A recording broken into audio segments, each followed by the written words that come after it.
students, we can see how the loop of Henle act as a counter current multiplier.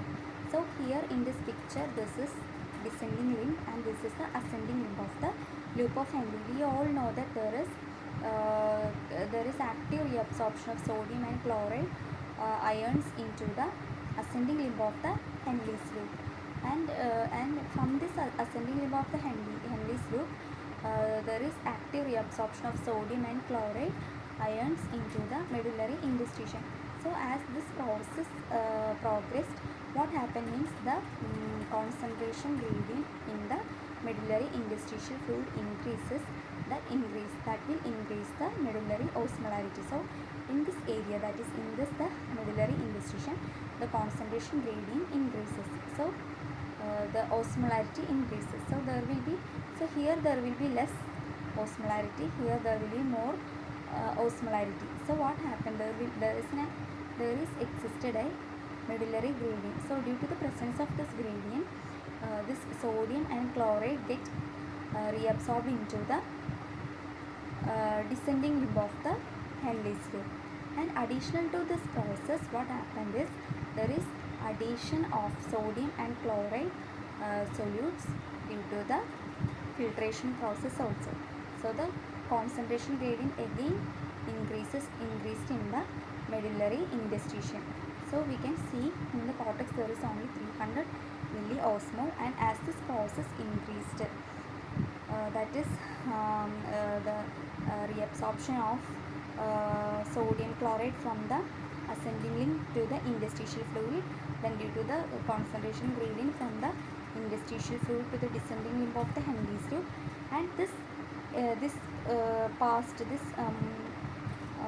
sodium chloride will again pass through the arch of the Henle's loop into the ascending segment. So from here to here and here to here it is passed, and again this sodium chloride is passed through the loop of Henle into the ascending segment of the loop of Henle. So there is a repeated transfer of the sodium chloride from the ascending segment to interstitial fluid, from the interstitial fluid to the descending segment, and from the descending segment to the ascending segment through the loop of Henle. Clear? And so additional to this sodium chloride, recirculated sodium chloride, some of the new additional sodium chloride is added to this interstitial fluid due to the filtration process. Hence this Henle's loop is called as counter current multiplier. So that is the mechanism behind the counter current multiplication.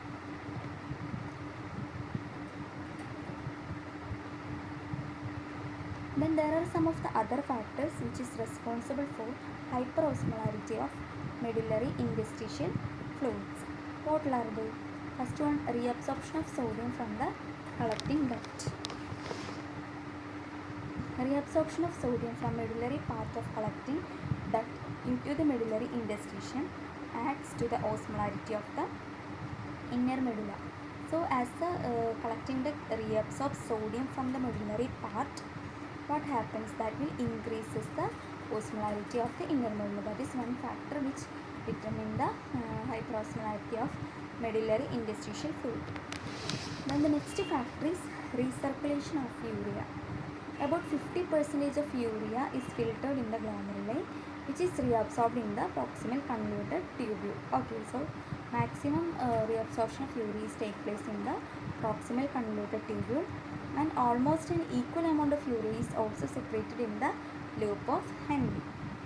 So the fluid in the distal convoluted tubule has much urea as amount filtered. Okay, so some of the urea is filtered by the glomeruli, and loop of Henle can produce more urea. So the amount of urea that is produced by the loop of Henle is more than that of amount of urea which is filtered through the glomerulus. Collecting duct is imbearable to urea. We all know that collecting duct is imbearable to urea. However, due to the water reabsorption from the distal convoluted tubule and collecting duct in presence of ADH, urea concentration increased in the collecting duct. So there is presence of ADH in the collecting duct and distal convoluted tubule. So due to the water reabsorption from the distal convoluted tubule and collecting duct in presence of ADH, what happened? The concentration of urea will increase in the collecting duct. So now due to the concentration gradient, urea diffused from the inner medullary part of the collecting duct to the medullary interstitium. So as more water is absorbed into the interstitium, there will be more concentration of urea in the distal convoluted tubule and collecting duct.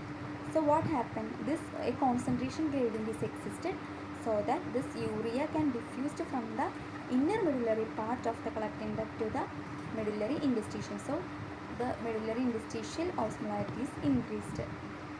So due to the continuous diffusion, the concentration of urea increased in the inner medulla, resulting in hyperosmolarity of the interstitium in inner medulla. So there is a continuous diffusion of this urea happens.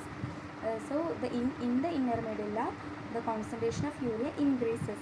So that will result in the hyperosmolarity of the interstitium in the inner medulla.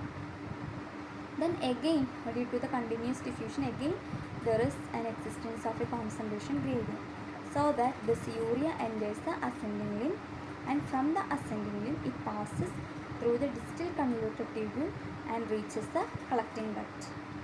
This urea enters the medullary interstitium from the collecting duct. By this way, urea recirculates repeatedly and helps to maintain the hyperosmolarity of the inner medullary interstitium. So as the urea enters into the medullary interstitium from the collecting duct,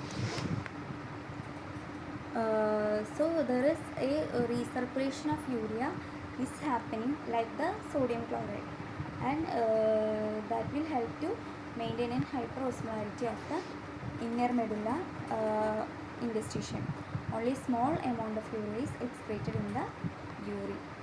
Then urea recirculation accounts for 50% of hyperosmolarity in inner medulla.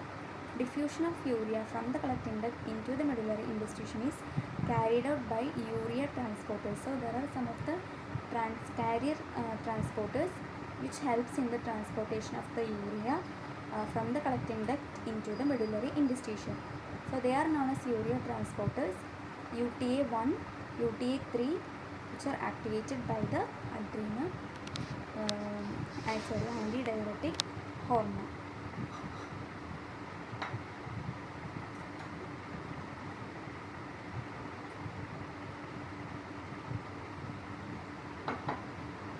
So now we have discussed regarding countercurrent multiplier. Then our next topic is countercurrent exchanger. Okay.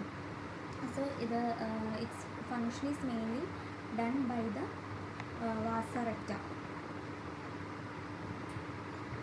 Vasa recta functions as countercurrent exchanger, and it is responsible for the maintenance of medullary gradient, which is developed by the countercurrent multiplier. So countercurrent exchanger, the important countercurrent exchanger is our vasa recta, and that is responsible for the maintenance of the medullary gradient, and this medullary gradient is developed by the countercurrent multiplier. So next we can see the role of vasa recta in the maintenance of medullary gradient. What will be the role of the vasa recta in the maintenance of medullary gradient? Vasa recta act like countercurrent exchanger because of its position. It is also U-shaped tubule with a descending limb, hairpin bend, and an ascending limb.